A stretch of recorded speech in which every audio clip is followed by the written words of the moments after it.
Ada satu doa. Doa ni diajar oleh baginda Nabi Muhammad SAW kepada kita. Doa apa tu Ustaz? Doa bila mana kita sakit, baca doa ni Nabi ajak pada kita. Wih, macam mana tu doa tu Ustaz? Kami tak sabar nak baca ni.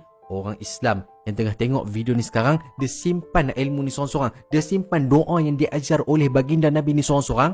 Dia sengaja tak mau share dekat orang lain. Dia nak diri dia je sihat. Dia nak diri dia je dapat doa ni. Jujur, dia ni seorang yang terpaling pentingkan diri sendiri. Wih, kenapa pula Ustaz? Halah, simpan ilmu seorang-seorang, tak mau. Tekan butang share, butang repost, sebarkan video ni sebanyak yang mungkin. Bagi video ni dekat semua umat Islam lah. Jangan lupa bagi dekat family dulu, kawan-kawan dan semua umat Islam. Boleh? Okey, tak payah tunggu lama. Tengok skrin, kita baca doa ni sama-sama nah. Dengan harapan semoga Allah Ta'ala sembuhkan penyakit semua orang yang tengah tengok video ni. Amin ya rabbal alamin. Komen amin kat bawah. Tengok skrin, kita baca doa ni sama-sama nah. Okey, kita mula dengan bismillah 3 kali. Okey, ready? 1, 2, 3.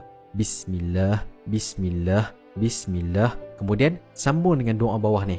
A'udzu billahi wa qudratihi min syarri ma ajidu wa uhadhiru. Ulang doa ni 7 kali.